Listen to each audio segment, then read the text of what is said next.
special guest referees, bigs and dogs, commentate how focused.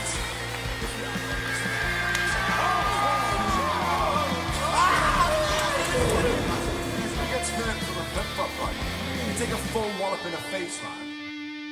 Good morning, good afternoon, good evening, and welcome to another episode 117 of The Real Wrestling Show.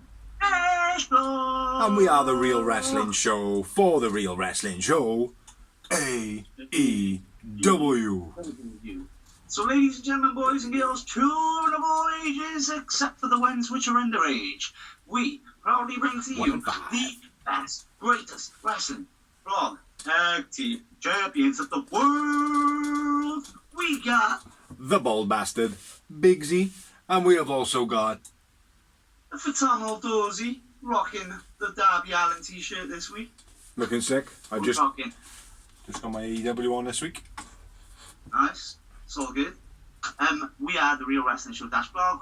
We run through Dynamite and Rampage, spit our opinions, like it or love it, agree with it or don't. Leave YouTube comments if you want to. We don't care. Share to a wrestling fan if you know one and you're not one. Not that you'd be watching this if you're not one, but anyway. But yeah, a couple of other shows we got on online, which is the Greenhouse, which we talk about Elevation and Dark, but on here we talk about Dynamite and Rampage, like Dorsey just said. So let's kick this shit off. I have something to say to start.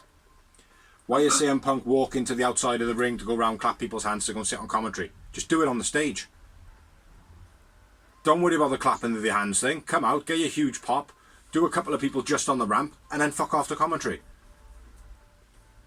It's a massive deal, bro. Like I said, he was one of those. I know you're one of them which don't like it. I get it. But imagine as well if you are there live and you are that CM Punk fan. Yeah. Do you know what I mean? It makes a big deal, mate. It may do, mate, but it still takes a long time. I suppose, like, they got to parade him at the moment, like, but it's just doing my head in how it's just all about CM Punk all the time, like, do you know what I mean? It is doing my head in. Bro. Is what? At least he's actually wrestling, and he's on the show every week. He's not just like Brock Lesnar is in WWE. Yeah. Fuck Brock Lesnar. Fuck yeah, bitch. Fuck Brock. The first matchup, we had Jungle Boy and Adam Cole versus each other. Sick match. Again, always fire opener. Yeah, brilliant match this one. Do you want to shoot on this one? Yeah, go on then, I'll go for it. The momentum is with JB right in the beginning. His fast style pace, kicking it off. Big pop for Adam Cole though. Big pop for Adam Cole though. Well, of course, mate, he's a fucking G. I said, he is one of the ones which is like a Christian, the TNA originally. Mm-hmm. Actually, WWE wanted to keep him. Yeah. NXT wanted to keep him. Vince wanted to keep him, and he wanted to leave. Yeah, I agree. That's the difference, between a lot of these people. But anyway, Cole rolls outside, typical heel move, doing the typical heel step. Then a nice brain buster by JB. Then a belly to belly in the corner. Then a German gets a 2 count, JB. Obviously, jump in if you've got any more before this. Yeah, you crack on. Nice pinning combos by both. Then a backstabber on and a weak shoulder breaker by Adam Cole. Didn't quite catch Jungle Boy right, and because Jungle Boy's so light and small, it looks shit. Yeah, I agree. Then we had the reverse Rana and by Jungle Boy. Yeah, a Glock to the head. Something to the head by JB. Running elbow to the back of Adam Cole's head. Yeah, running elbow, yeah. Then JB hits the Olympic Slam, nice. Was it an Olympic Slam or was it a Death Valley Driver angle slam?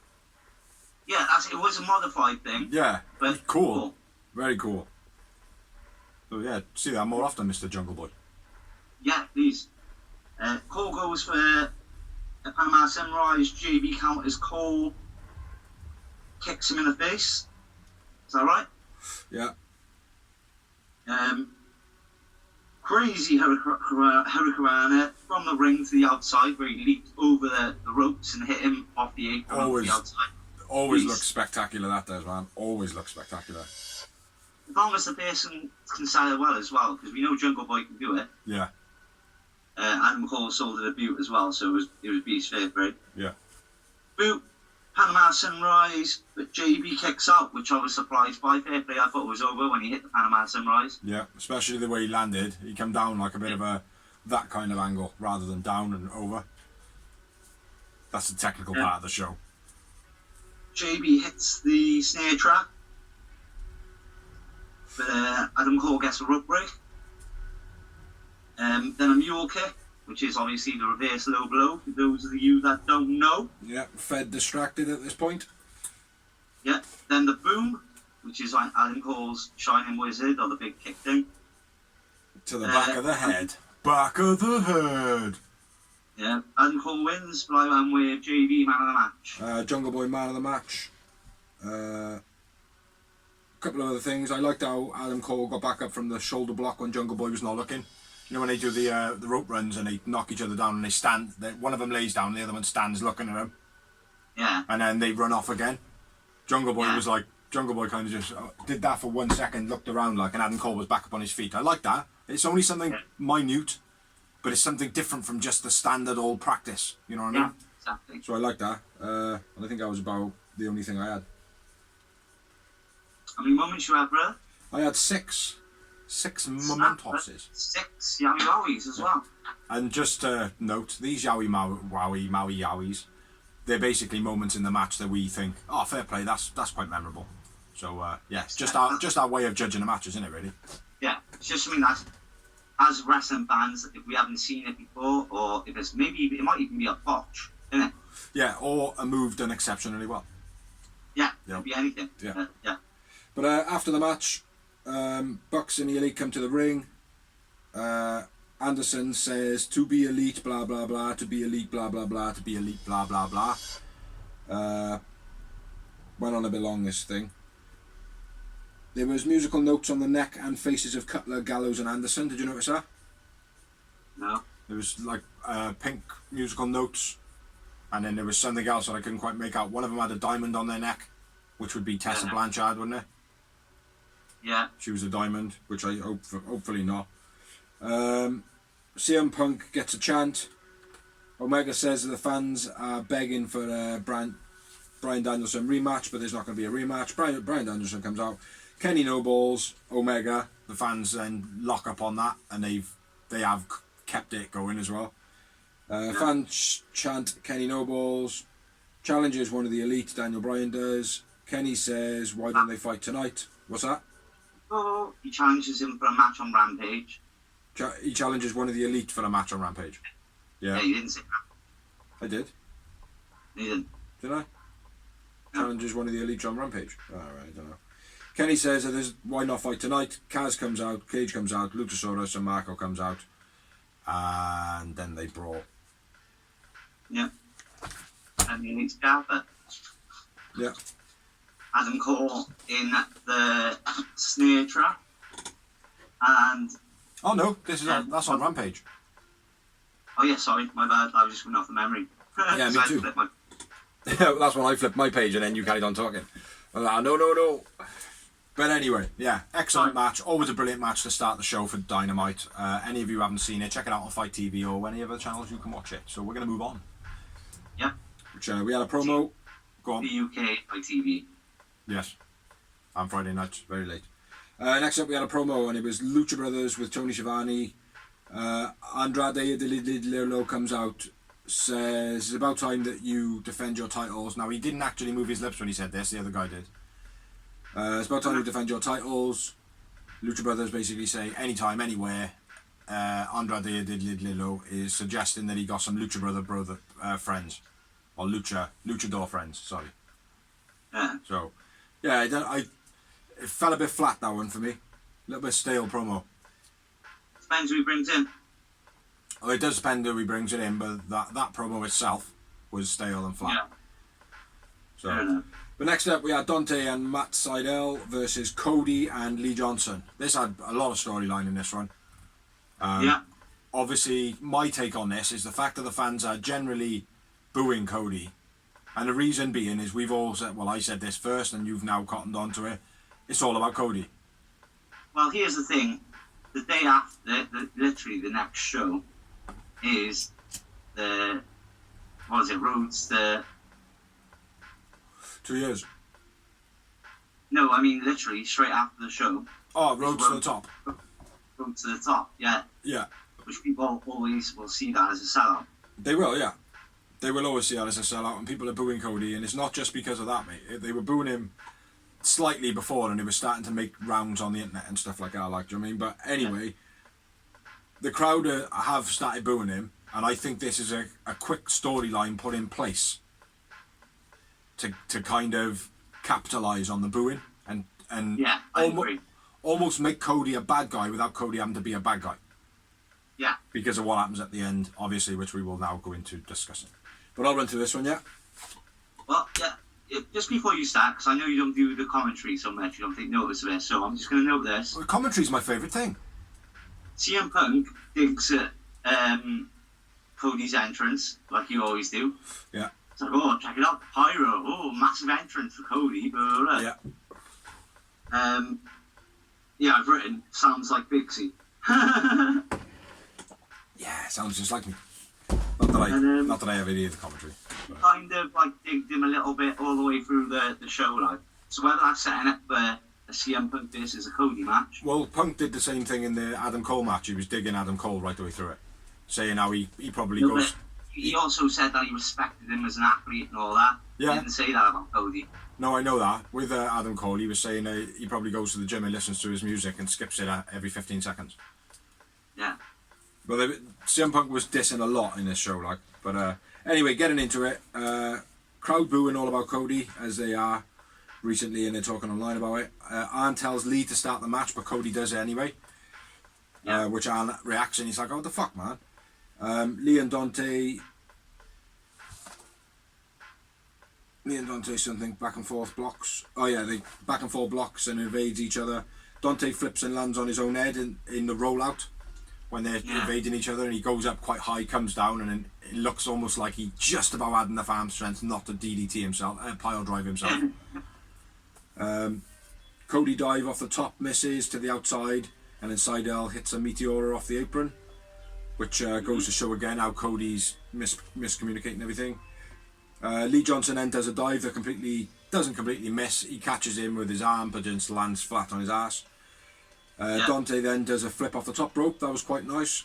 Bow and arrow by Seidel. That was nice. Reverse tiara by Dante was sick as fuck. Vertebreaker by Cody. Got a 2 count, which I'm very surprised with that because it's a sick move, that is. Yeah, it's a sick move. It's and it was obviously done well by both Sold and performed well. It's a real big, like, finishing looking move. Seidel missed the running Hurricanrana. He executed it, but he kind of almost didn't execute it. It was more of a whiplash one where with a hook, he hooked his leg around the neck. He didn't actually catch him, innit? Yeah. So the other thing as a jump more. Yeah, he already hit the floor before the rotation of the other guy, like. Huge missile drop kick by Dante gets the 2 counts. Springboard moonsault by Dante. Very loads of hang time on this, like. Or not so much. Yeah, hang time is when they're in the air for ages, isn't it? Yeah. Yeah, loads of hang time on this, man. Lee Johnson taking a tag from Cody, pulling him into the corner. I thought that was quite nice, good psychology, and I think Arn instructed him to do that, but the cameras didn't catch it. Exactly. It's what you're saying. I told you to start the match at the end of the match. So. Yeah.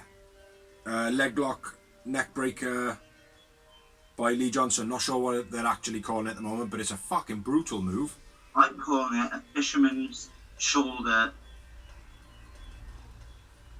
breaker. I'm going to call it the fisherman man killer.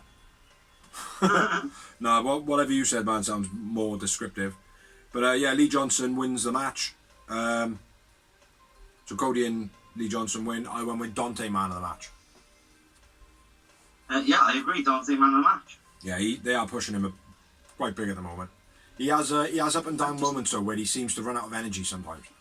I'm just worried that he's going to get boring quick because he's only throwing in like 1 or 2 new moves in each time. All the rest though is just, the good thing is what he's doing, he's not doing the Shawn Michaels thing where it's happening one after the other. He's sticking with the same moves, but they're happening at different times. Yeah. The routine is not the same. Yeah. I agree with you. I'm still eventually those like, oh my god moments, which are probably hurting him. They're not going to be oh my god moments for much longer. Do you know what I mean? Of course they know. They've got to pick and choose when to use the moments. You know, pay-per-view stuff, bringing out. It's like a classic example, like the What's spinal AJ's tap move? That's big the one. bells. Yeah. Beastie move, mate. And Jeff Jarrett pulled AJ aside and said, mate, you only do that on pay-per-view now. Yeah. From now on. And AJ was like, what? And he was like, if you do it off pay-per-view, I'll fire your ass because you won't carry on. You'll end your career like. Yeah. Yeah, because one time you're going to fuck it up. Yeah, exactly. Yeah. He was like, you make people pay for that move. That's what we do. Exactly. I totally agree. Hopefully hopefully Darius will be back soon, so they go back to being tags. Like. Yeah. Yeah, exactly. I'll fix that. How many moments do you have? I went with 5. Yowie wowie. One shy, I had 4. After the match, Cody calling... What's that? Huh? What? I mean, pretty on point for a good few minutes, huh? Yeah. Well, we normally always are, like. Mm. After the match, Cody calls out Black and says, stop talking, I'm not training a loser. And he also mentions that if someone tried robbing me at a stoplight, I'd literally pull out a Glock, stick it in their face and blow their brains out. While Cody would just basically say, oh, don't hurt me, but have my stuff. Yeah. Hell of a... Bit of a twisted promo by Arn Anderson, but sick promo. He's old school, so he can get away with it. Yeah. Because that's what you would have said back in the day. But yeah, everything he said made sense. Think about it. He's the guy in the Horseman as well, right? He's one of the few characters, right, which has never turned, like, look how big Ric Flair is, yeah? Mm. He never turned on his best mate, ever. How many times in wrestling can you say you've got, like, a click like that? Yeah. And that one person hasn't got jealous and turned on him, no matter what, like, even if it's just a small segment and then they get back together. Yeah. Never act like. Yeah. Old school. To his thing, like. Old school, brother. Mm-hmm. Yeah, nice promo, like I said, a lot of storyline in that one, so, yeah, even though Cody is getting a bit, I don't know, blasé now, it's just getting a bit, it has been for me for a while, but, yeah, good storyline. So, moving on. Yeah. To a match. Yeah? Yes, no So promo. was Kingston, John Moxley, Darby Allin, my boy, on my t-shirt. John Moxley, standing by you, if you can see. This is Bear Country and Anthony Green. Why?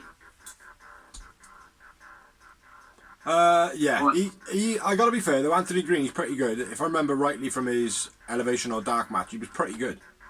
I'm not saying that. But I agree. Well, it was actually his AEW debut, so. No, it was his Dynamite debut. It Dynamite debut. was his Dynamite debut, was it? Yeah. Okay.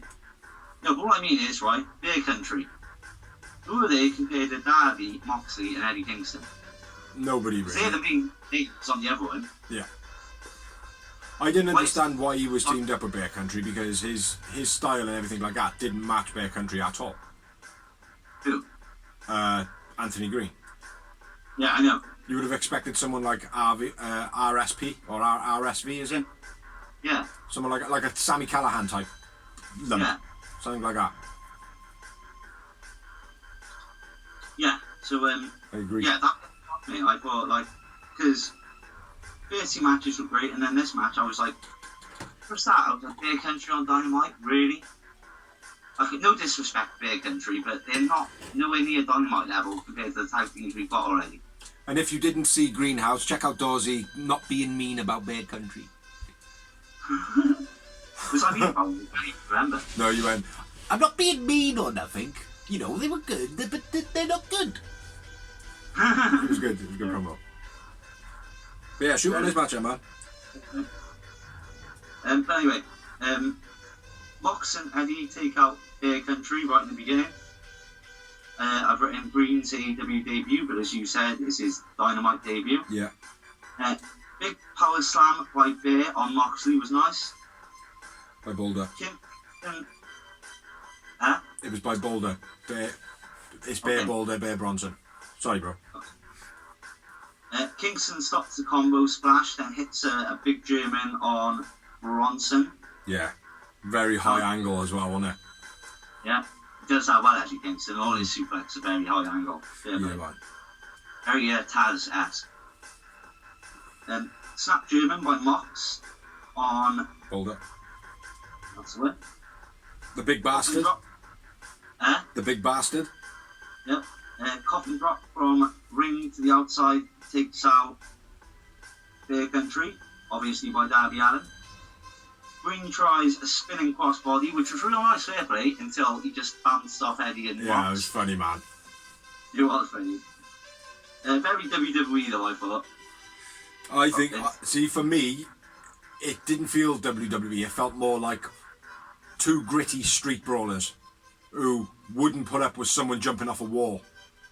Yeah. Do you know, it just felt like that, do you know what I mean? But yeah, then Mox and Eddie hit the finish. What's their finish? Can't even remember. It was a combo, clothesline, German suplex. Yeah. It's brutal, man. Brutal. Brutal. Yeah. Mox and Darby and Kingston win. I went with Kingston, man of the match. I went with Boulder, man of the match. Really? Yeah, I did. Don't sound so disappointed, brother. Not disappointed, I just thought you knew wrestling, that's all. 3 moments! Actually, I went with 4 Yowie Wowies. I quite like Boulder though, mate, so I might have been a little bit biased.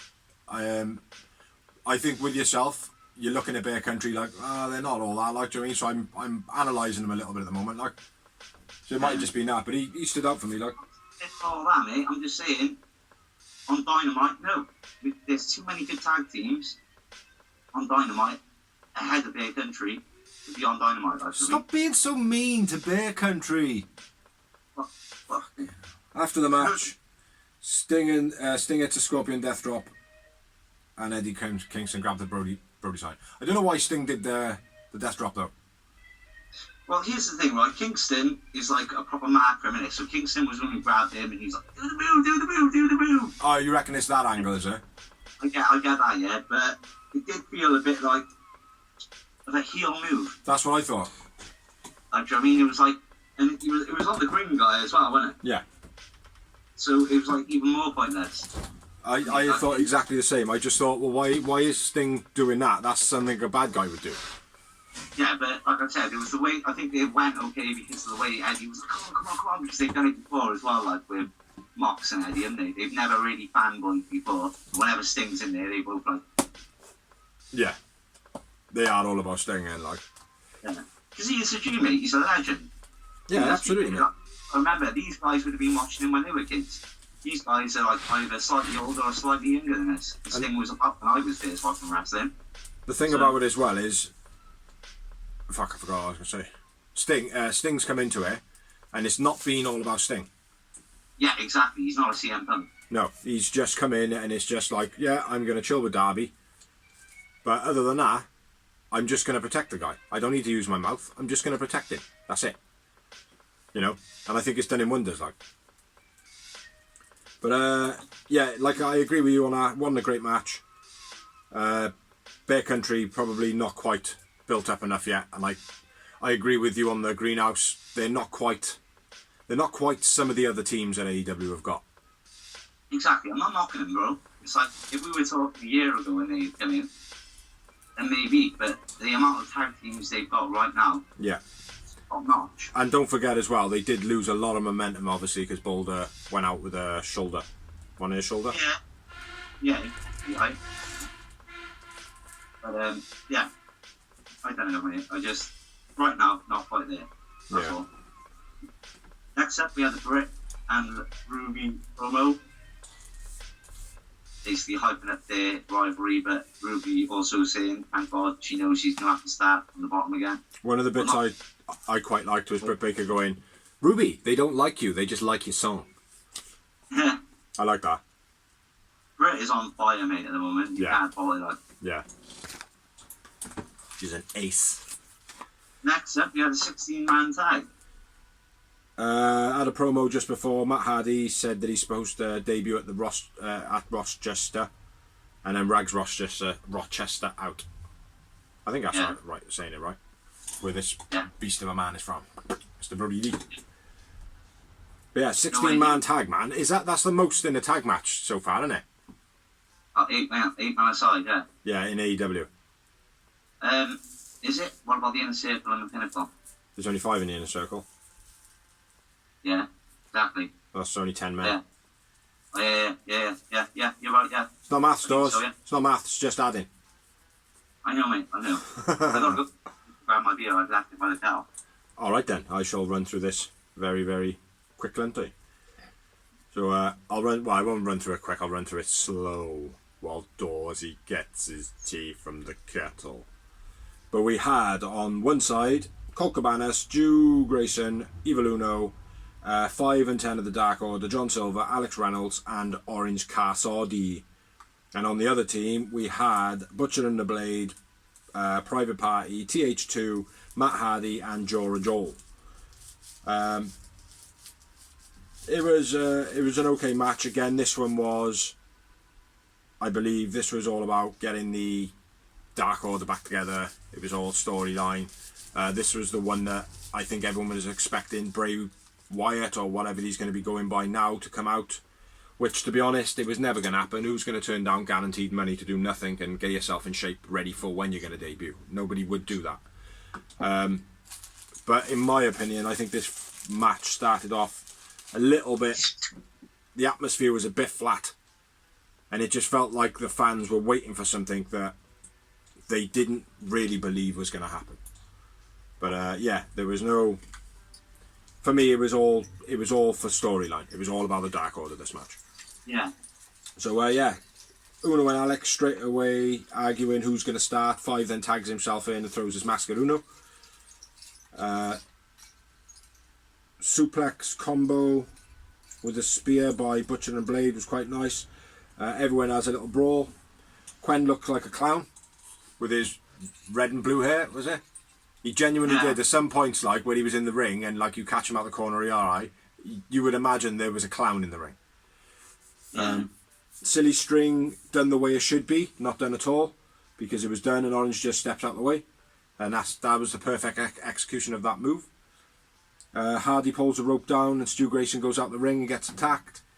Alex knocks Uno out the ring after Uno saves Alex, and then Alex is checking on Uno a couple of times whilst getting jumped at the same time. Orange then does his dive. Uno and Alex arguing. Uno then goes up the ramp. Colt and Stu Grayson follow. And then again everyone fights. And then Tay and Jay and Amanda Huber come out. Which I thought, I didn't expect that, to be honest. I didn't expect it. No, I didn't. I think that was the moment, or they didn't like turn the lights out or anything like that, because it would have been false anticipation and probably the wrong tone for the moment as well. Like, do you know what I mean? The fact that it's about, they've made it about Brody Lee again and everything like that.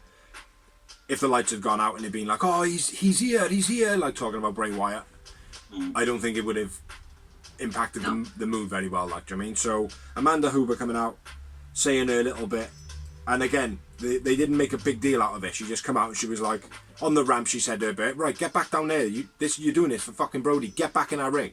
And straight away they're back in the ring, and then at the end of the match as well, it's quite quick. But yeah, I thought it was quite nice, man. I thought it was good little spin. Yeah. Where we at? Yeah, tells Uno get back in the ring. Stu does a dive. 5 and Colt do moonsaults. Alex flips off 10 shoulders to the outside, which looked a bit dodgy, man. It looked as though as he flipped off 10 step backwards slightly or something like. 10 spear to Blade through the ropes. John Silver then does a dive off the apron, then he does a kick, then he does a stomp, then he does a pump kick, then he does a double clothesline, and then 10 hits a spine buster on someone. Orange punch to Matt Hardy. Dark Order combo, fatality finish. That's the end of the match. Pretty good. I'm glad you noted that one, bro, because when you went on the Silver part, I just went, I've written Silver goes on a mad one. Yeah. I've started noting the multi-combo moves of teams, because they do seem to become being a bit of a stable now, like, or staple. You know, and they do seem to get a pretty good pop. Like Luchasaurus's hot tag is one. You know, it's worth noting at least once. You know, But yeah, Dark Order and Orange Cassidy win. And I went with John Silver, man of the match. I went with Stu Grayson, man of the match. Stuart Grayson. How many moments? 5, Yowie Wowies. One less, I had 4. After the match, Dark Order shake hands. Like I said, halfway through, Amanda Hooper gets in the ring and she just about to goes, and they all shake hands anyway. She's like, oh, okay. So, yeah, pretty good for storyline. It was always going to be, a little bit too much going on, and I got to be fair, and I know you've said this yourself. When it comes to being anything more than 4 men in a match, I'm like, oh, I gotta note this. You know what I mean? Like, and I kind of do hope that the match is going to be overly busy, so there's not too many spots of noteworth. You know what I mean? Mm-hmm. But yeah, it was all about storyline. So, moving on to a row of 4 promos. Yeah, first up, we had the man of the hour, Lio Rush. He's all elite. What's your thoughts on that, brother? I'm not too keen on him myself. Although because he seems to be a bit of a flaky character. He seems to be like happy 1 second, and then when one thing doesn't go his way, he seems to throw a fit. Okay. Which I don't know if that'll be good for morale and all that. And he seems to have quite a big ego. Now that could work. Big egos work in wrestling. Do you know what I mean? Yeah. But see how it goes, man. I'm not against his wrestling ability. I like him as a wrestler. I agree with what you're saying, but at the same time, the rumours came out of WWE. They did. Might have just complaining about being not used properly, which is fair. Yeah, I appreciate that. Like, you know, but he still made a bit of hoo-ha online. He's a great wrestler. Yeah, I got nothing against his wrestling ability. Nothing against his wrestling ability. Nothing against his promos. It's generally his thought on the way he should be treated. And maybe you're right, mate. Maybe that was all perceived from WWE. I don't know.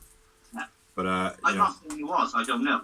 I'm just saying most of the time, these people which are like ragged up by WWE for being like this seem to do all right everywhere else. Yeah. Most of the time. Apart from what's her name, the amount he's made. Evilise.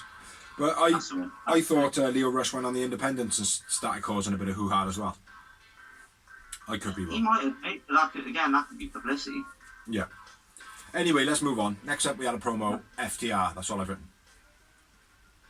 September 25, revitalised. What's that? Or revisited. Something's happening on September 29th. The FTR, I remember. I know that's... I believe Bray Wyatt is eligible to wrestle on that day. I've written revitalised by it. So for some reason, they feel like on September 29th, they're going to be a new team or something. Yeah. Okay. They're going to grow hair, and Cash is going to cut his. Next up, we had another promo, and it was Dan Lambert. And Man of the Year this time, nobody else. Says, not going to ever swing on the balls of Walls of Jericho. Yeah. And the rest of it, he was just going on about millennials wanking in their basements. And how they don't know what real toughness is anymore. And I totally agree. Yeah. Totally agree. Most of his promos over the last couple of weeks, although he talks like this and he doesn't up his voice down and he just keeps on talking, and what the problem is with that is you've got to take all the information in. But he does it properly. Yeah. You know, everything that he's saying, he's a bit like Tom McDonald, the rapper. He says something and you have to pay attention to it because there's a lot of element of truth in it. You know? Mm-hmm. So yeah, good promo. Sky says, are you paying attention? When that was a year ago, after he grabbed the Sonic ring, he was one of the first champions, being the tag team champ, which was actually something that I very much overlooked. There's Chris Jericho as well. Huh? There's in Chris Jericho and AEW as well. Yeah. And Paige says, we are the top team, after shouty. Says that he's got the tightest titties. Yeah, it's a nice promo, mate, but they're not the top team yet, are they? They're a good team. They're just I mean, noticeable. they're better than Country, and they're better than Piss Poor Party, but... They're just noticeable. Yeah. That's all. Then we had another promo. Yeah. And it's... Which one? Go on. Shida versus Serena D promo for next week, basically hyping up. Shida. Yeah, great match, guys. Yeah. Yeah. First time she's been on Dynamite in a while as well, isn't it? What, 2 weeks ago? Something like that? 3 weeks ago, maybe? Yeah, Serena D, man, she does play the bad guy well. Yeah, Serena Deeb's just awesome all around. Yeah. Yeah. So, moving on. We had Penelope Ford and the Bunny versus Ty Conti and Anna Jay. Coming out with their own music now. They are now called TJ. Okay. Didn't even notice that. Snap suplex on the outside by Tay. Nice. Bunny evades the corner move, sending Anna to the outside. A shit DDT by Anna Jay. Yeah. She didn't hold her properly at all. Yeah. So she went down before and let go of whoever it was she was DDTing. Yes. So they had to fall and look stupid. Crossbody off the top by Ty was beast. Yeah, nice. Matrix into the stunner was fucking awesome by Penelope Ford. Yeah. Very smooth this week. Yep, then a gutbuster, yes, 2 count. Ty KO to Benny on the outside. Onto Benny. That was Another terrible. move, right, that I don't get why they're doing these moves which will make no difference on the outside to get a pop. Yeah. Like a powerbomb on the outside, a German suplex on the outside, anything like that, yeah, because it's on the outside and you're slamming them on the outside. What's the point in doing like a Thai KO on the outside? It makes no difference. Yeah. And it wasn't a good one either. No. Dangerous J kick, then the Queen Slayer puts Ford to sleep. You got any more? No, there was one thing. On commentary, I don't listen to the commentary though. Punk says that these are the better looking ones of the Dark Order, yes? And then he says, it's 2021. Basically saying, am I allowed to say that these women are fit or am I going to get reprimanded for it? Yeah. Which I thought was quite good, and the way he actually said it was kind of exactly like I explained it. Was like, well, this is what I want to say because they are the most beautiful ones of the Dark Order. Am I not allowed to say that now in 2021? Yeah. You know? And it is true fact. You know? But then you might have in a woman's eyes you go, well, no. Alan Angels is the better looking one, or oh no, Colt Cabana's the sexier one. Oh no, Adam Page. So yeah, I digress. But anyway, Ty and Anna win, and I went with Ford man of the match. I went with Ty, man of the match. Penelope Ford, I'm not rating at all. Down after the match to celebrate. Yeah. One moment. Double 2 moments. Pushing the boat out. Next up, we had a couple of promos, 3 promos. First up, we had Jade Nyla and Thunder Rosa. The build for that match, basically the same promo that it's been for the last 3 weeks. Yeah. Just showing Jade and Nyla working together, Nyla throwing Jade out, Thunder Rosa then beating Nyla. Same thing. It's just remixed. Yeah. It hasn't really culminated into anything. Although, I have liked the build-up. Like, what the build-up actually is, the fact that they were working together, then the one screwed the other one over, and then Thunder Rosa overcome the odds. That's a good little storyline, but yeah, it drawn out and a bit stale like now. Yeah. Next up, we had Mjs Promo. This was fucking brutal. Yeah. This was brutal, man. Yeah. MJF. I knew it was going to happen, though, mate. I knew it was going to happen the moment Darby came out. Why? You thought he was going to talk about his dead uncle? Yeah, 100%. Oh, I don't know, man. I'll tell you why. Because they blatantly advertised it from day one, mate. Why wouldn't they? If Darby had a problem with it, he would have asked them not to do it. No, I appreciate that. Like, when it was being said, like, my message was like, oh, fucking hell. And I was like, well, Darby's talked about it. Like, I mean, it's not hidden information. Yeah, exactly. You know? That's what I mean. It's just harsh information. It's harsh words on the information. Mate, but you love that. Like for example, look at me when I used to rap out and I got booed, or that harsh feeling. I love that. Yeah, I get it, mate. I know what it is. I know what it is, mate. It's the same as I watch survival programs, right? And it absolutely breaks my heart when the animals are killed, right? I couldn't do it myself, but I appreciate the fact that there's a need for it and there's a reason for it. Yeah. Do you know what I mean? Like it's for the survival, so I get it. You know, doesn't mean that I have to agree with it. That's all. You know. But, I thought the Pilmer one was worse, to be honest. It was harsh, but I thought this was a bit. I think this was a bit harsher, man. But anyway, getting into it, MJF says about that there's 4 pillars in AEW. Says that Jungle Boy, he's beating him. Sammy, he's beating him. Darby, yeah, whatever. And MJF says that he deserves a world championship because he is the 4th pillar.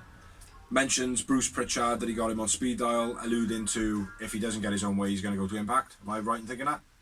WWE. Huh? WWE. Oh, right, okay. Darby then comes out.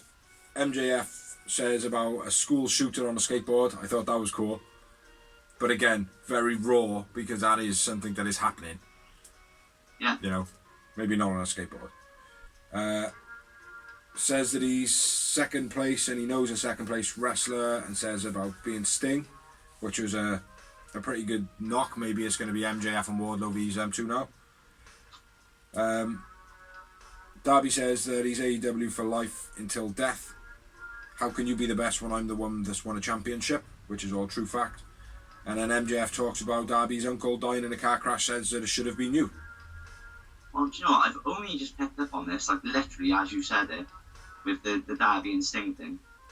Who's been beefing with Sting? Tully. Yeah. Who's part of the Pinnacle? MJF and Wardlow. Yeah, and the Yeah. Wardlow, exactly. Yeah. So maybe it's something to do with that as well. Yeah. Darby says, you won't get in my head. Keep talking. MJF leaves. I won't get in your head, will I? Okay, well, I'm going to go then. Bye. Yeah. Yeah, wicked promo. Sick, mate. All round. Yeah. I don't care what anyone says, Darby would have been buzzing off that. Yeah. Absolutely, mate, because at the end of the day, he knows it's real. Yeah, exactly. Yeah. And that's what puts asses in seats, mate. Realism. Exactly. Moving on to your bit, bro. Is it my bit, yeah? I think so. Right there. Yeah, I haven't got the page yet, that's why. It is. So, basically, we're going to be discussing Rampage after you've discussed Dynamite. So there's no point in me telling you what's happening on Rampage, because if you're an AEW fan, you already fucking know, don't you? Exactly. And if you're not, you're going to be watching this, so there's no point in me wasting your time. So, from now on, that is the way it's going to be. But it's Dynamite, next week. Bryan Danielson, Jax, or as I was calling him last week, Sexy Cage. Jax and Christian Cage Yeah. versus the Elite, which is Omega, Cole, and the Bucks. Yeah. Then we got a match which I'm hell of a looking forward to: Serena Deeb versus Karu Shida. Shida. Then we've got the Casino Ladder match, which consists of Sammy G. No, it doesn't. Yes, it does. Is Sammy G in it? Yeah, I think. No, I haven't written No. down who's in it. Why haven't I written down that? Because it's on Rampage, not on Dynamite. I will tell you that later. I'm sure Sammy was in it. I could be wrong. Next up, we've got Sammy G and that Fuego and Miro hype promo, which is building up to the main event of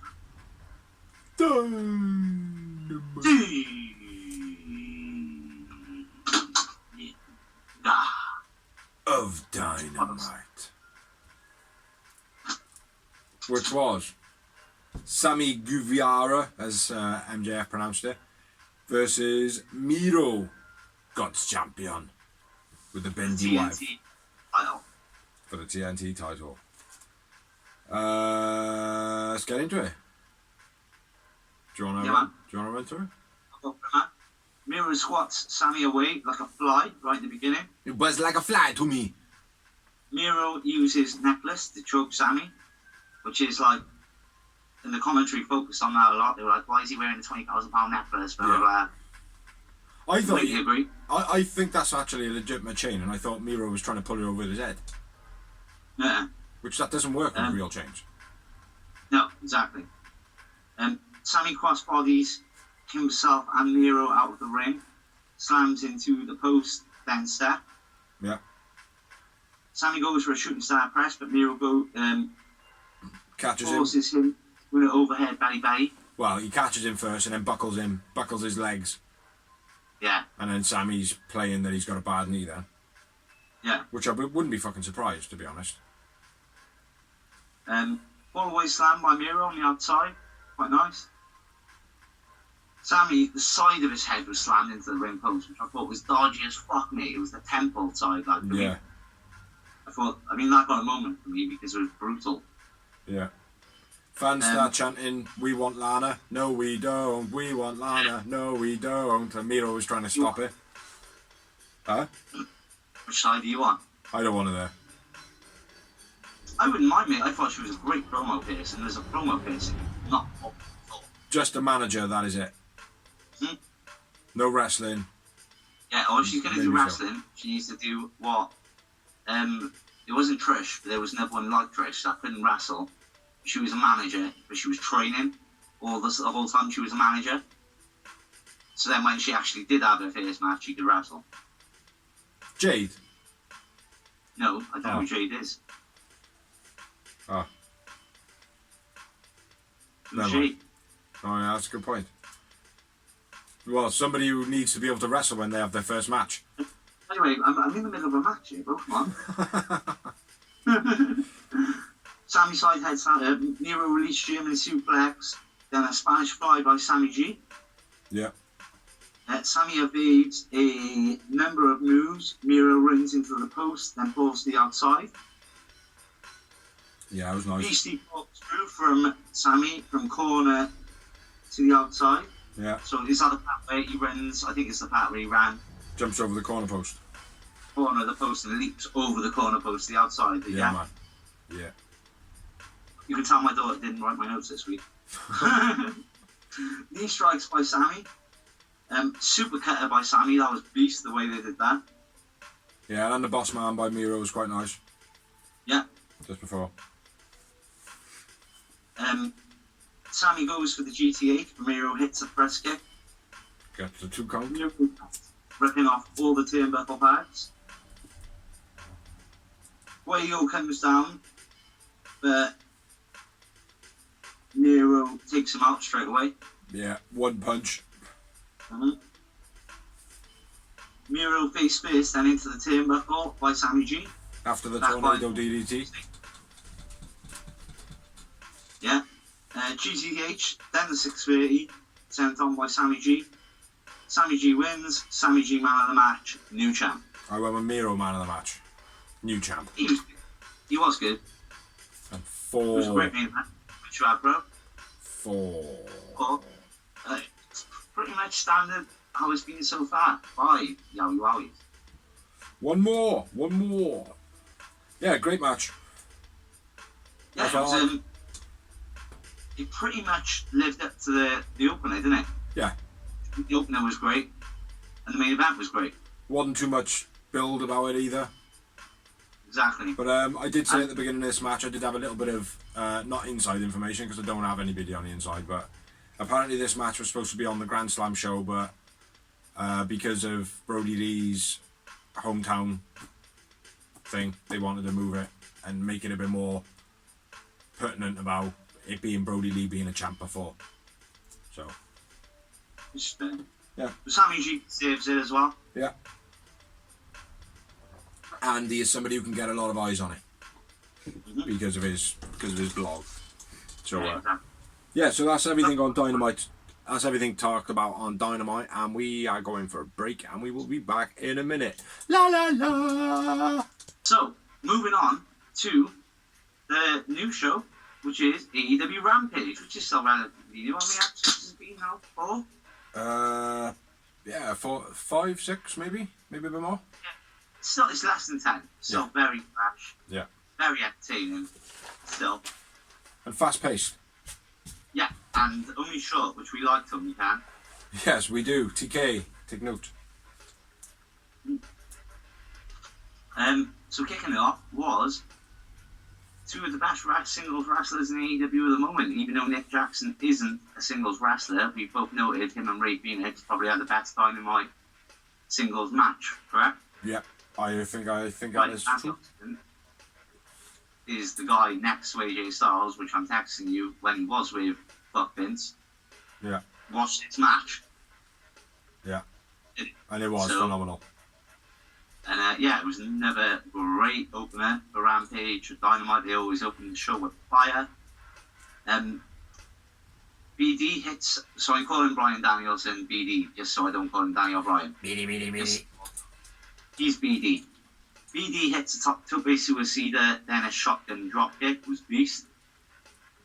BD counters Jackson coming off the top into a butterfly suplex, then a cross arm breaker was fucking sweet as fuck. They called it a Juji Takami.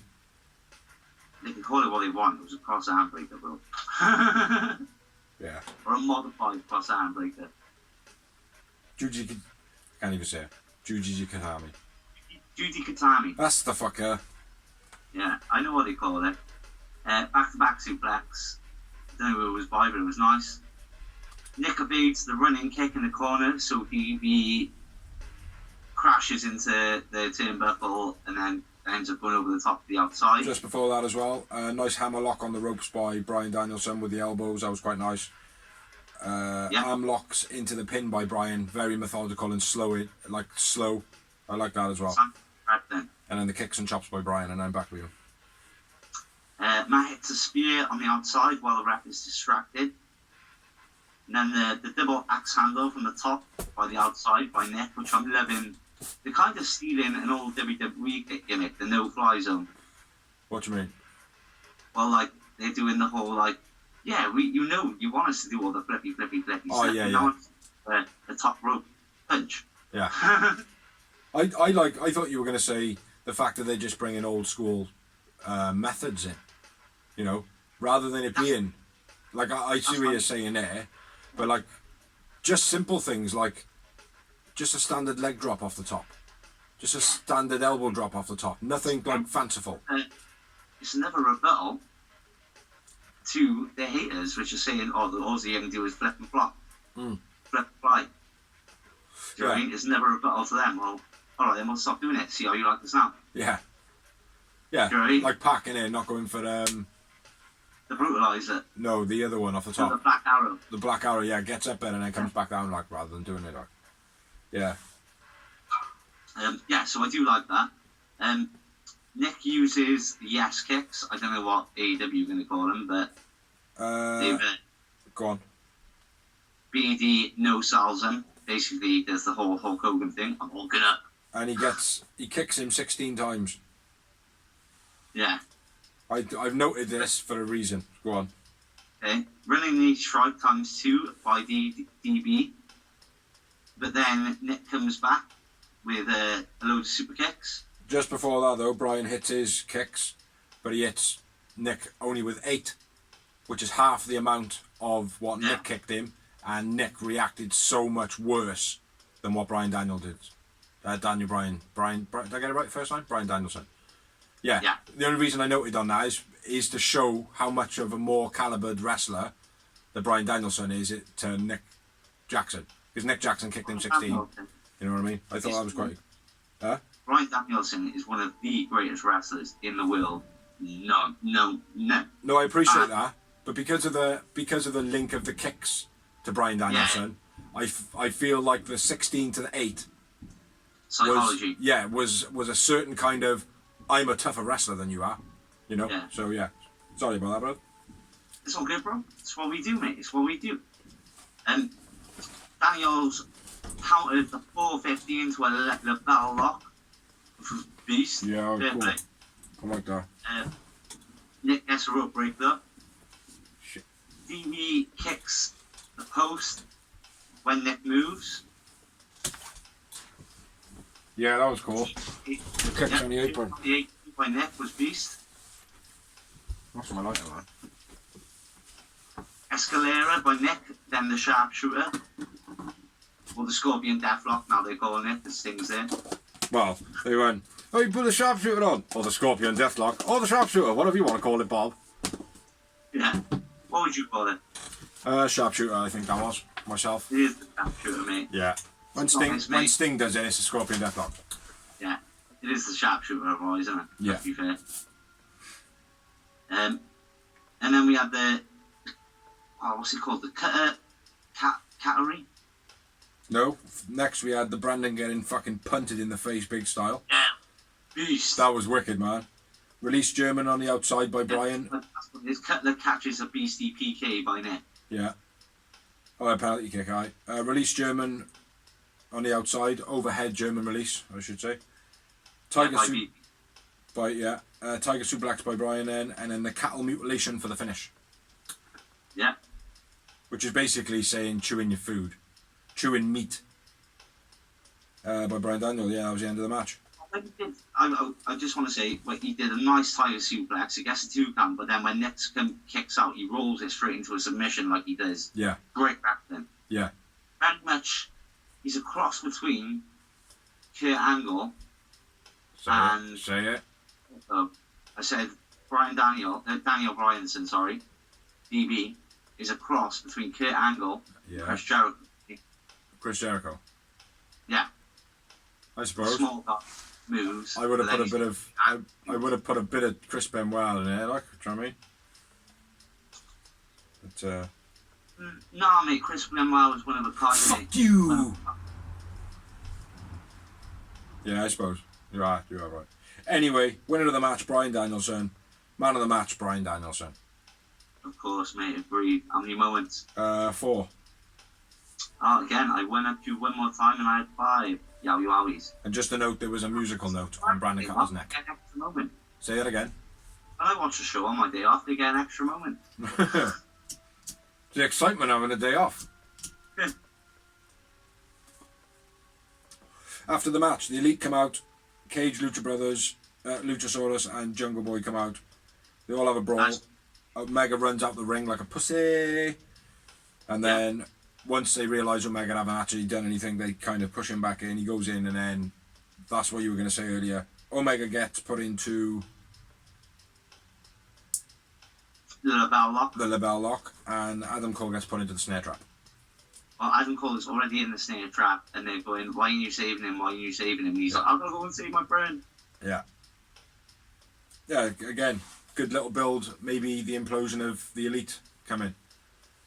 You know, there has been circulation and speculation on Adam Cole first coming back in and going, hey, wicked nice to see you guys. I didn't forget what you did. Nah. You know, there is that lingering. There's also the fact that Adam Cole kind of dissed the Good Brothers by not mentioning him and debut promo. Yeah, but since then the Good Brothers have mentioned Adam Cole, and so I don't know. But yeah, I picked up on that as well. But yeah, good storyline building from it, I feel.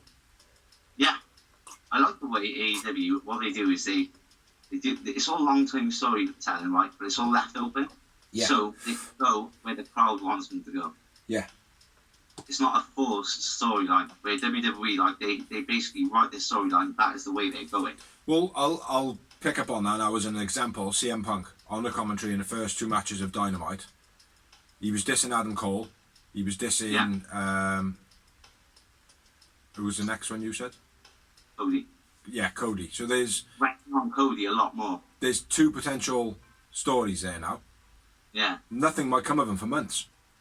Yeah, exactly. Do you know what I mean? Like, but then all of a sudden someone could just turn around and be like, well, I remember when you first come in and you were on commentary on Dynamite on the Brody Lee show and you literally dissed me all the way through it. Do you think I'm a fucking idiot? That's all it takes, like, do you know what I mean? Yeah. And that's what's... I can't wait until they stick CM Punk and Jericho on commentary together. Yeah.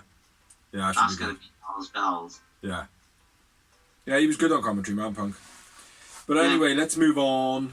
Bit of a pointless promo coming up, which we had Will Hobbs and Mr. Hook saying, hey, Starks has a message. Check this video. Yeah. What was the point in that?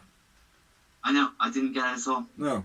And then it goes to Ricky Starks in his house, basically walking down the stairs saying, just because Brian Cage is a bigger man, I don't like the concept that you can beat anybody because you're bigger.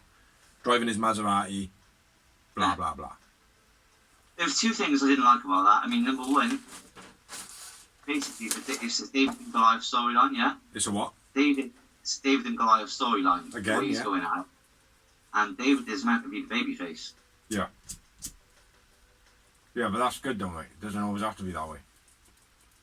Yeah, I don't know. It doesn't have to be, I know, but me being a smaller guy, I like to be the bad guy, obviously. Yeah.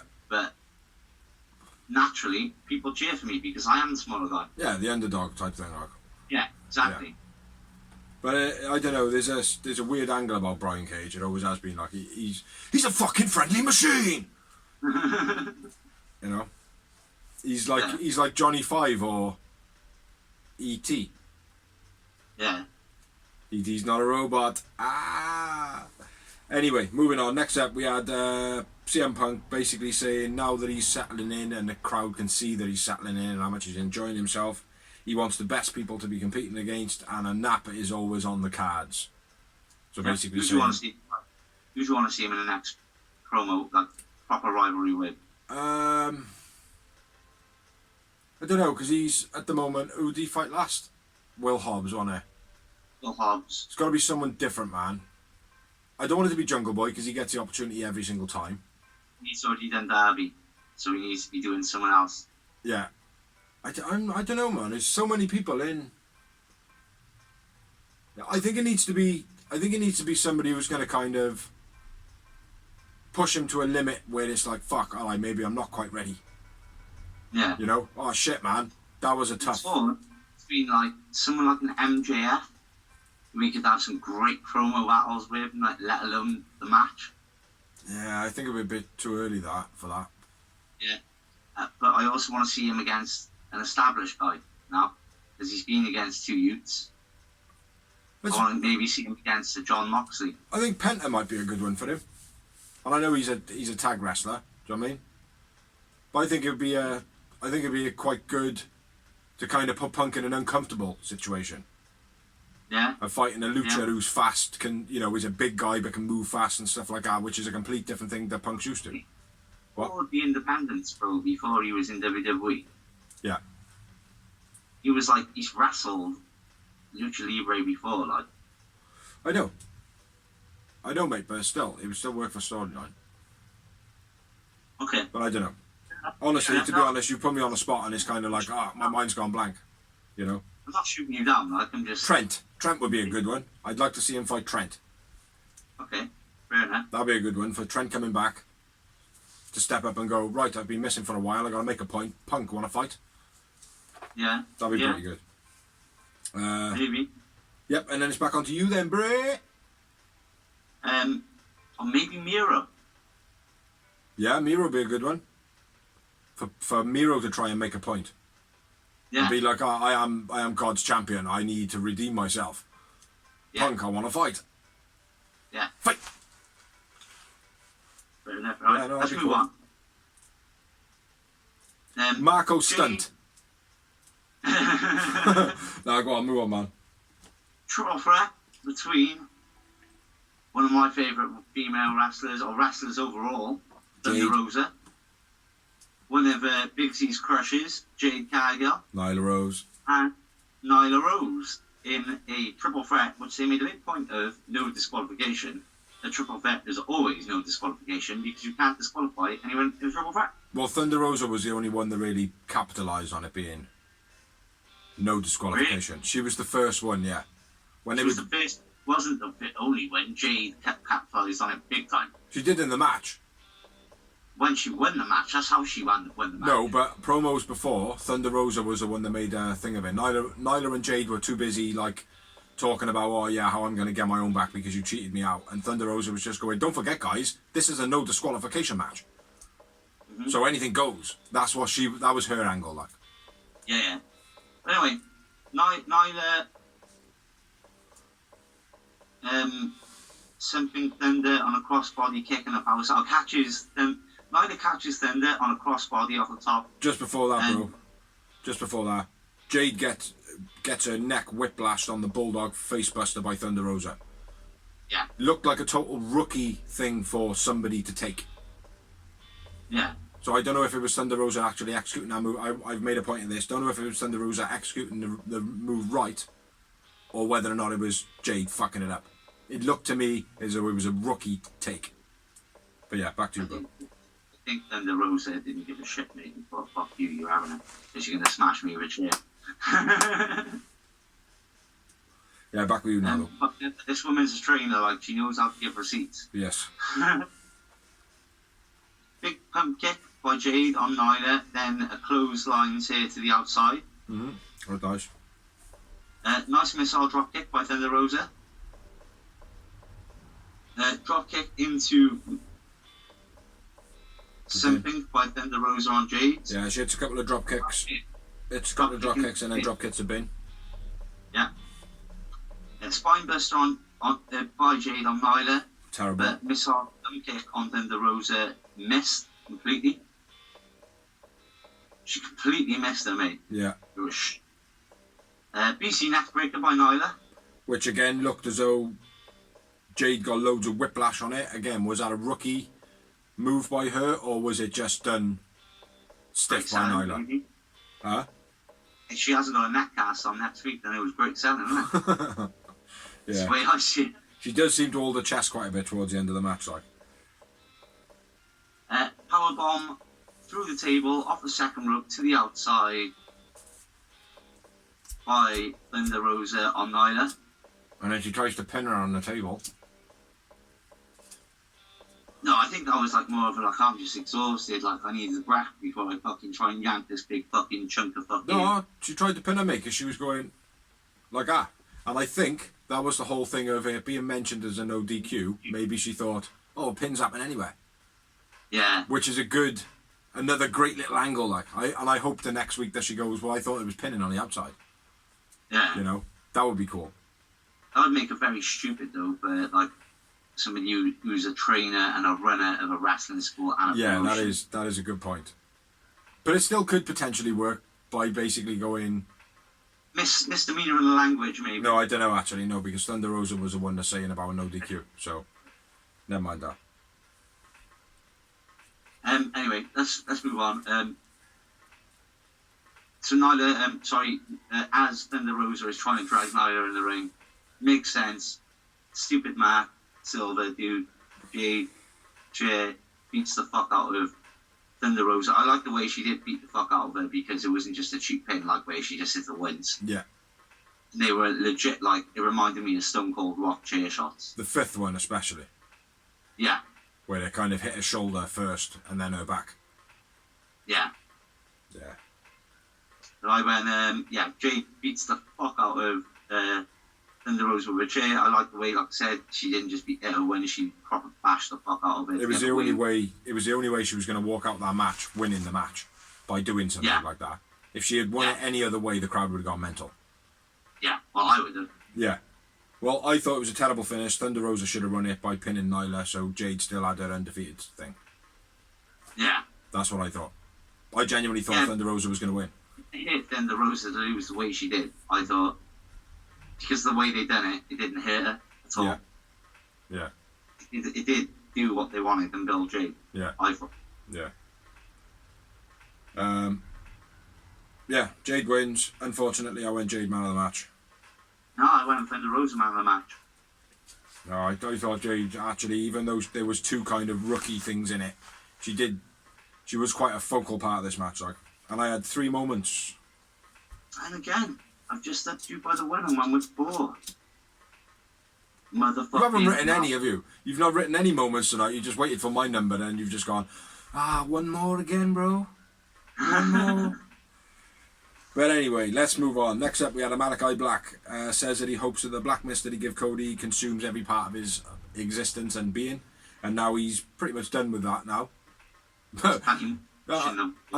What? Like more flash in the sea. Yeah, I'm done with you, Cody. I'm done with you, Cody. Let's have some more opponents. The toll still needs to be collected. Yeah, I'm done. I can't hear you when I'm talking, bro. Anakai Black and CM Punk. Yeah, that would be pretty good, but I think that would be too early at the moment. I think I should save that. Then next up we had Sammy celebrating his TNT win, addressing that Bobby Fish has called him out. I don't know too much about Bobby Fish, though, as he probably knows a lot more about Bobby Fish. Bobby Fish is one of the guys that was in Adam Cole's clip. Ah, right. He's one of the.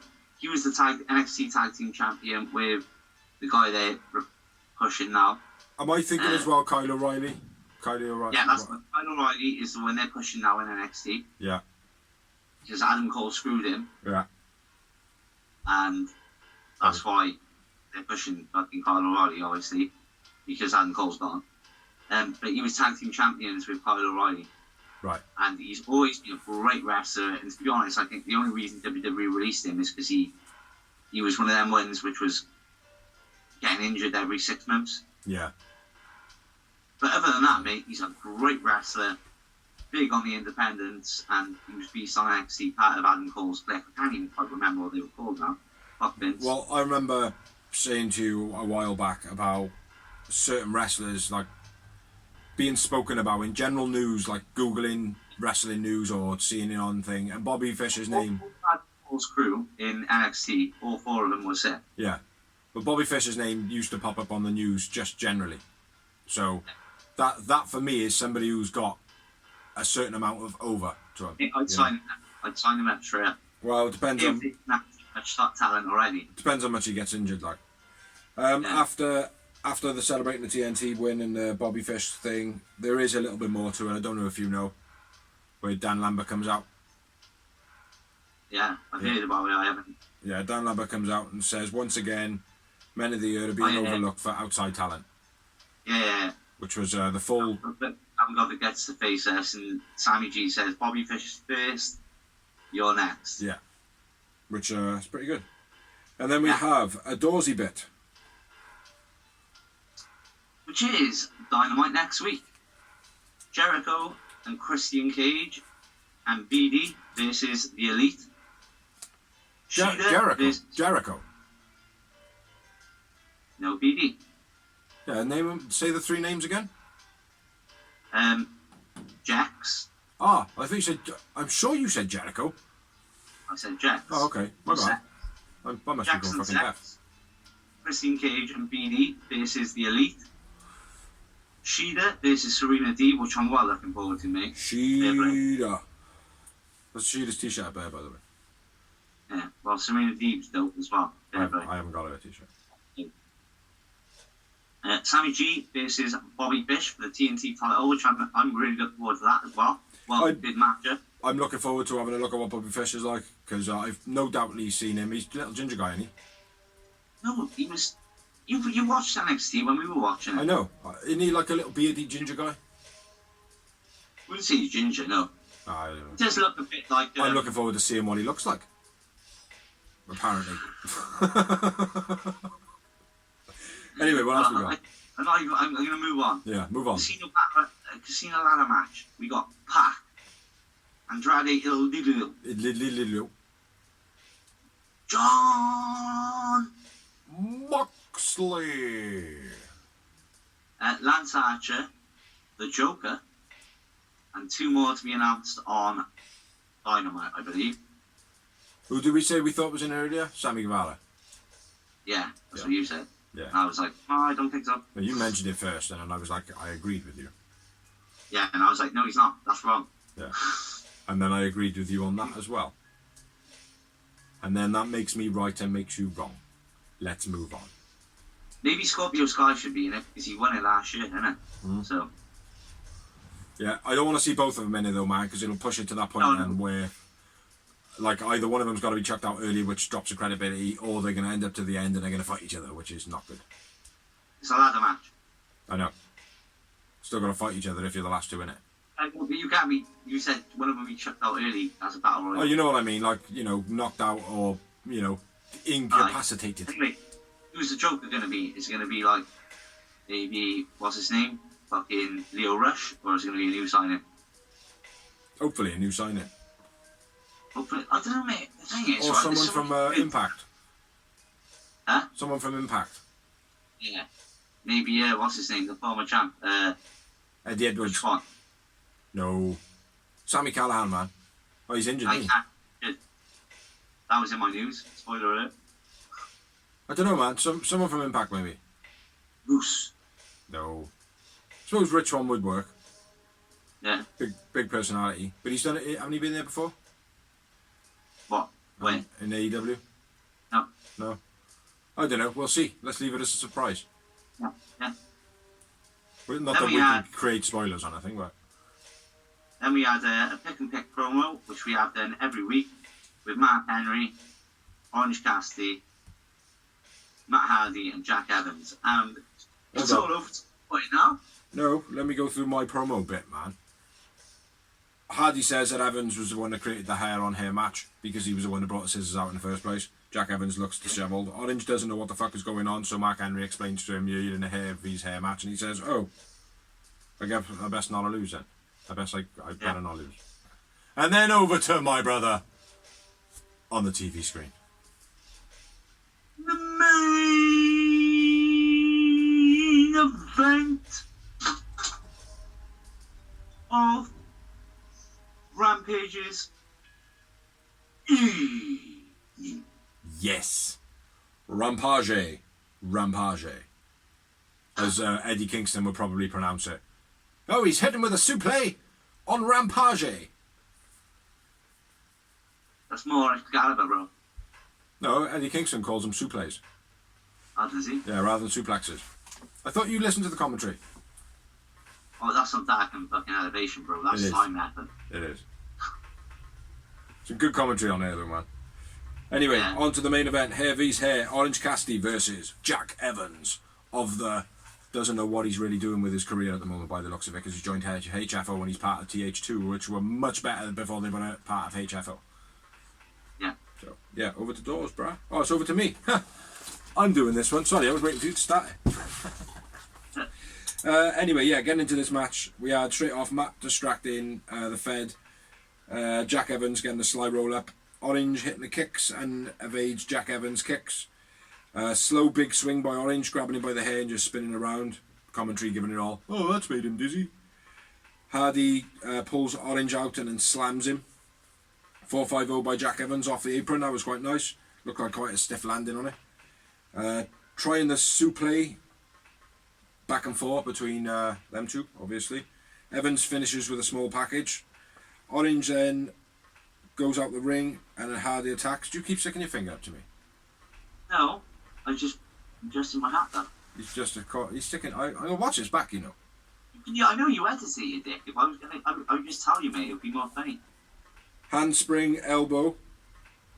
Reversed by Orange Cassidy. Jack Evans flipped out the ring. Orange dive to Hardy, then Jack Evans. Diving crossbody by Orange, reversed into the pin. It's quite nice, very fluent. Northern Lights suplex with a flip over into the Mikinuko driver by Jack Evans. That was very nice as well. Standing Sky Twister by Jack Evans after missing the first one. Jack Evans then goes for the Sky Twister off the top and misses. Nice setup for the DDT by Orange by rolling backwards, catching his head up onto his legs up onto his head and flipping him. Diving DDT looked brutal by Orange off the top. Butcher Blade and the Bunny come out. Butcher's wearing a Mickey Mouse t-shirt. Best Friends come out, blocking the ring. Private Party and Joel and Angelico come out, and then the Dark Order come out so nobody can get to the ring. Orange Punch to Jack Evans, sold it fucking amazing. I've never seen it sold that well, like. He literally looked as though it was like a GTA knockout punch, like. That was the finish of the match. Orange Cassidy wins. I went with Jack Evans man of the match. Yeah, I agree. Did you have any moments? Yeah, man. How many did you have? How many did you have? 5. I had one more than you. I had 6. No, I had 4. One less. Really? Yeah, I had 4. After the match, Angelico tries to help Jack Evans, but he can't get through. Hardy then basically tells the HFO to retreat, leaving Jack Evans to get a haircut. Orange cuts off the ponytail. Yuta and Chucky T then grab the clippers, cut his hair off. huge hug around -1. They're all wearing Shadi Khan moustaches. Or 2 of them are wearing Shadi Khan moustaches. -1 and Chucky T. Now it could be a Brody Lee moustache, but the way that it's like all curled up looked very much like Shadi Khan. But I could be wrong. But yeah, that was the end of Rampage. It was it wasn't a great end, to be honest. No, but it was what it was, wasn't it? Yeah, it was the Heavy's hair thing. It was just like kind of, oh, okay, there's a bit of storyline. But I couldn't help but feel there wasn't great atmosphere from the crowd. And also, if that was the last match of the night for that live crowd, I feel a bit sorry for him, like. Yeah, I would have went with the triple threat as the last match. Yeah, I think so. Yeah. But yeah, other than that, that's Dynamite talked about, Rampage talked about. Now we're going to move on to some rumours of the wrestling world. I've only got a couple of bits. Some of them are probably duplications of the one stores he's got. So I'll shoot first. You first one, most important to me, SummerSlam, as we said, is rumoured to be a 30th anniversary next year back to the UK. There's only 2 arenas it's going to be in, which I knew. It's going to be Wembley Arena or the Principality Stadium, which is in Cardiff. My hometown, baby! And I will be going because SummerSlam is my favourite WWE pay-per-view. I grew up a WWE and a WCW fan. There is other one location that has been speculated. A little place called Witcher Rugby Club. No, the only other place, bro, will be Fulham. Fulham Stadium. Yeah. Is that too. Yeah, no way that AEW would be, WWE would be in our arena. But anyway, any more on that? No. No. Next bit of news. The speculation now is that Bray Wyatt or Wyndham or whatever his name is going to Impact, not AEW. That's been a rumour for a long time, mate. Rotunda. Yeah, it seems to be making the waves again at the moment. That's why I said speculation. You know why? Because of the Delete thing. Delete made it in. Oh, yeah. Bray Wyatt is being amazing. He'll make it an Impact. The whole mythical thing, like. Yeah. Well, Abaddon's been off of TV for a while. Mm-hmm. Maybe she's actually Abigail. To be honest, mate, I think people would see it as cliche, but I wouldn't mind seeing him come in to be like. I thought, like, originally he was going to be the one to come in and put Dark Order in line. Yeah, I think that'd be too cliche though. Yeah, that's what I mean. Yeah. So the reason he got fired is because he was off for depression. Yeah. And losing his best mate. So it wouldn't be. It's also reality, isn't it? Well, the speculation that I heard is he was off for obviously grieving his mate, and they weren't allowing him to kind of rest up properly. Yeah. That's the whole CM Punk debacle. Mm-hmm. That's what I heard, but I don't know. What you got next? Sami Callihan out for a while. That's quite old now, though. It's not. Well, is it? Yeah. I only saw it. Yeah, unless it was actually. Yeah, it must have been broadcast. It must have been filmed about 2 weeks ago. Yeah. Something like that. Because I haven't mentioned the show. Well, I watched Impact. I watched Impact last week to try and watch it. Yeah. So, and it Well, wasn't. my last thing is Christopher Daniels appears on Impact. Yeah. Yeah, I seen that. That's what I seen. Yeah. But the Sami Callihan injury wasn't on that show, was it? No, it's on the next week. Yeah. Which I just watched this morning. Right.